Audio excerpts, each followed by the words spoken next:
मैं घर से बाहर नहीं निकल पा रहा हूँ। मैं खोल रहा हूँ सोशल मीडिया, देख रहा हूँ लगातार मुझे गंदी गंदी गालियां दी जा रही है। फोन मेरे हाथ में थे, मैंने फोन को ऐसे किया, आप वीडियो देखेंगे, वो लड़की बार बार मेरे फोन को अपनी तरफ ले जाने की कोशिश करती है। लेकिन आप दलित हैं, पिछड़े हैं, आदिवासी हैं, तो आपको उसी नजरिए से देखा जाएगा। 5W1H पर कहाँ है, 1W कहाँ है, वाई कहाँ है, घटना क्यों हुई, बोलना पड़ जाएगा। क्योंकि जिस तरीके से परेशान कर रहे हैं मैं झेल नहीं पा रहा हूं। तमाम फोन कॉल्स आ रही हैं, मिश्रा अपराध हो गया है, क्या अब मैं पत्रकारिता छोड़ दूं, क्या मैं अपने बहुजन समाज की आवाज ना उठाऊं, मैं चुप हो जाऊं। विश्वविद्यालय में जो कुछ हुआ और उसके बाद पूरा टीवी मीडिया और उसने आपका पूरा मुद्दा ही भटका के रुचि तिवारी पर फोकस कर दिया, इसके बारे में आपका क्या मानना है, क्या कहेंगे? गोदी मीडिया लगातार मेरे पीछे पड़ा हुआ है और लगातार बदनाम करने की पूरी कोशिश कर रहा है। जो महिला यूट्यूबर है जिसका नाम रुचि तिवारी है, वो लगातार विक्टिम कार्ड खेल रही है। लेकिन जिस प्रकार से वो सोशल मीडिया पर वीडियोस डाल रही है, अलग अलग चैनलों को इंटरव्यू दे रही है, उस वीडियो को देख करके लोग मुझे धमका रहे हैं, परेशान कर रहे हैं, जाति सूचक शब्दों का प्रयोग कर रहे हैं, मतलब गंदी गंदी गालियां दी जा रही हैं। क्या इस देश में दलित होना गुनाह हो गया है? अगर मैं ब्राह्मण समाज से होता तो शायद अब तक सब लोग कह रहे होते कि देखिए पत्रकारिता पर हमला हो गया है, लगातार मीडिया को मारा जा रहा है, इस प्रकार खबरें चलती। लेकिन मैं दलित समाज से हूं और इसीलिए मेरे साथ कोई नहीं खड़ा है, कोई मेरा साथ कोई नहीं दे रहा है और इतनी समस्याओं का सामना करना पड़ा, पूछिए मत। मैं घर से बाहर नहीं निकल पा रहा हूं, मैं खोल रहा हूं सोशल मीडिया, देख रहा हूं लगातार मुझे गंदी गंदी गालियां दी जा रही है। ये बात मेरे घर तक पहुंचा दी गई, जिस जिले से मैं आता हूं उसको बता दिया गया कि ये लड़का फला जिले से आता है। घर पर लोग परेशान हैं। अब आप सोचिए, इस दर्द को आप क्या समझ सकते हैं?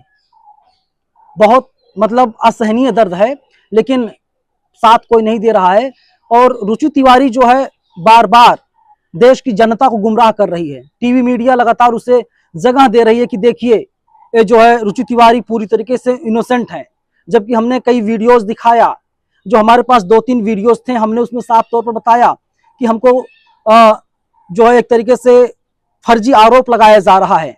वो लड़की आती है मेरे पास, गंदी गंदी गालियां देती है, तू नीच है, तेरी औकात कैसे हुई मेरी वीडियो डालने की, यूट्यूब पर तुमने पब्लिश कैसे की। और इसके बाद मेरा मोबाइल फोन पकड़ लेती है, जो वीडियो सामने आए उसमें आपने देखा कह रही वीडियो डिलीट कर, वीडियो डिलीट कर। तो क्या आप पत्रकारिता करना, अपने समाज की आवाज उठाना अपराध हो गया है? क्या अब मैं पत्रकारिता छोड़ दूं, क्या मैं अपने बहुजन समाज की आवाज ना उठाऊं, मैं चुप हो जाऊं, जाकर के मैं कहीं मजदूरी वगैरह करूं? ये जो जोखिम मैं उठा रहा हूं, मैं किसके लिए उठा रहा हूं? मैं आप सबके लिए उठा रहा हूं, लेकिन साथ में कोई नहीं आ रहा। बामसेफ न्यूज को बंद करवाने की लगातार कोशिश की जा रही है। ये लोग लगातार रिपोर्ट कर रहे हैं, भारी संख्या में ये लोग रिपोर्ट करके चैनल को बंद करवाने की पूरी कोशिश कर रहे हैं। अगर बामसेफ न्यूज चैनल बंद हो जाएगा, क्या होगा मेरा? समाज की आवाज कैसे उठेगी? कोई एक रिपोर्ट नहीं बता सकता कि नवीन ने समाज के खिलाफ रिपोर्ट बनाई हो, और कोई एक रिपोर्ट उठा के नहीं बता सकता कि नवीन कुमार नंदन ने कहीं पर मनुवादियों, ब्राह्मणवादियों को तवज्जो दिया हो। हमारी कोशिश है कि समाज की आवाज उठे, लेकिन एक टीवी चैनल है जिसका नाम है न्यूज 18 इंडिया, उसका जहरीला एंकर अमन चोपड़ा खुलेआम इस मुद्दे को भटकाना चाह रहा है। ये अपने आप को बनते हैं तथाकथित पत्रकार, लेकिन इनको पत्रकारिता का पा तक नहीं पता, जर्नलिज्म का जे भी नहीं पता है। पत्रकारिता किस पर चलती है? 5W1H पर कहाँ है, 1W कहाँ है, वाई कहाँ है, घटना क्यों हुई? क्या अब मैं आंदोलन को कवर करने ना जाऊं, समाज के लिए ना बोलूं? जो मेरे बीत रही है उस चीज को सिर्फ मैं समझ सकता हूं और कोई नहीं समझ सकता। लोग ताने मार रहे हैं, तमाम लोग कह रहे हैं कि तू तो चमार है, तेरी औकात है, तू इसी लायक है। तय आपको करना है कि आगे करना क्या है। अगर आप साथ देंगे मेरा तो मैं आगे बढ़ूंगा, आगे काम करूंगा, वरना मुझे शायद काम छोड़ना पड़ जाएगा। क्योंकि जिस तरीके से परेशान कर रहे हैं मैं झेल नहीं पा रहा हूं। तमाम फोन कॉल्स आ रही हैं, मिश्रा जी लोग फोन कर रहे हैं और कह रहे हैं कि देखो तुम सुधर जाओ वरना हम तुम्हारे यहाँ कुछ ठिकाने लगा देंगे। कौन है इसका जिम्मेदार? कोई जिम्मेदारी लेगा? मैंने बार बार बोला है, रुचि तिवारी, अगर तुमको गलती का एहसास है तुम आकर के माफी मांग सकती हो, तुम छोटी बहन जैसी हो, तुमको माफ कर देंगे। लेकिन तुम्हारे पास ना तो डिग्री है, तुम्हारे पास ना तो पत्रकारिता कोई अनुभव है। हाँ, तुम एक यूट्यूबर हो सकती हो, तुम एक हेटर हो सकती हो, तुम्हारा पूरा करियर हेट फैलाने पर टिका हुआ है।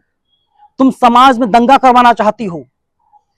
तुम्हारे यूट्यूब चैनल पर जो सारी वीडियोज हैं उसमें साफ तौर पर दिखाई दे रहा है।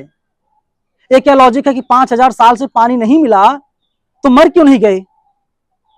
और एक और मैडम है, शायद अनुराधा नाम उसका है, ब्राह्मण समाज से आती है, खुलेआम कहती है कि भारत को 2 हिस्सों में बांट दिया जाए। कहती है कि एक अलग राष्ट्र का निर्माण किया जाए, सेपरेट स्टेट बनाया जाए। किसके लिए? ब्राह्मणों के लिए, उच्च जाति के लोगों के लिए, जनरल कैटेगरी वालों लोगों के लिए। आप बताइए, क्या यह देशद्रोह नहीं है? क्या पुलिस उसके ऊपर कार्रवाई करेगी? पुलिस आगे बढ़ेगी, उस लड़की को गिरफ्तार करेगी? लेकिन अगर यही बयान किसी दलित ने, किसी पिछड़े ने, किसी आदिवासी ने दिया होता तो अब तक हाहाकार मच गया होता देश में, और ऐसा लगता कि मानो अब ये देश खत्म हो जाएगा। लेकिन ब्राह्मण समाज से होने के नाते उन लोगों को तवज्जो दिया जा रहा है।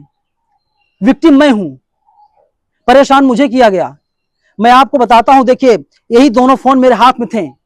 मैंने फोन को ऐसे किया, आप वीडियो देखेंगे, वो लड़की बार बार मेरे फोन को अपनी तरफ ले जाने की कोशिश करती है, अपने बॉडी से टच कराने की कोशिश करती है ताकि केस बनाया जाए, ताकि नवीन कुमार नंदन की आवाज को दबा दिया जाए। उन लोगों की 3 शर्तें हैं,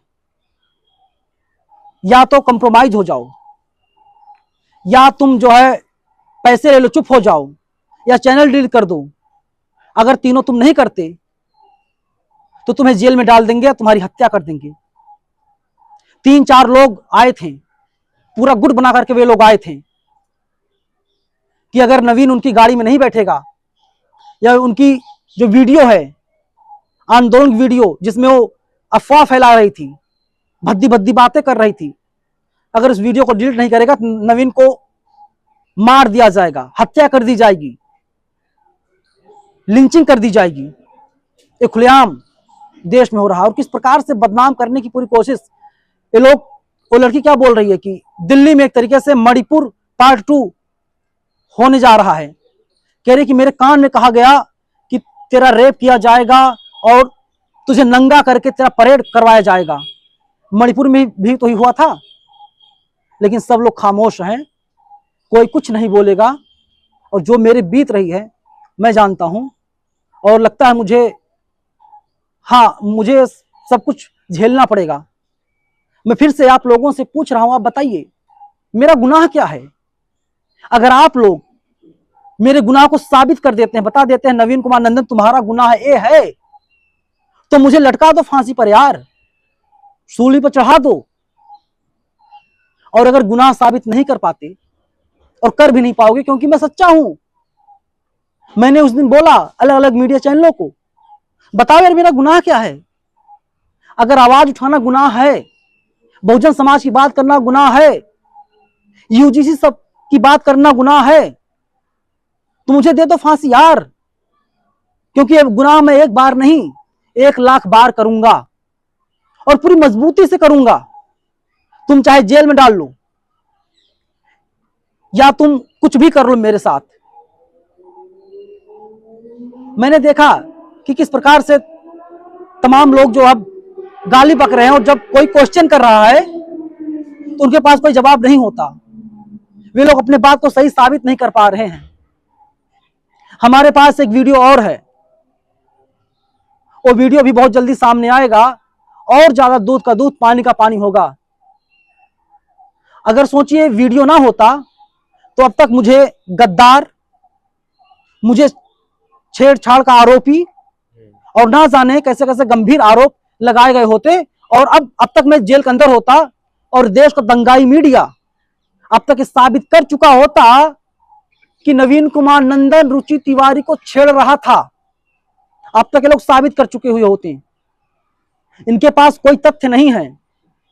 एक बात और आपको जान लेना चाहिए, ये लोग जब तर्कों से नहीं हरा पाए ना, मेरी आवाज को ये लोग बंद नहीं करवा पाए, ये लोग अब महिलाओं का सहारा ले रहे हैं।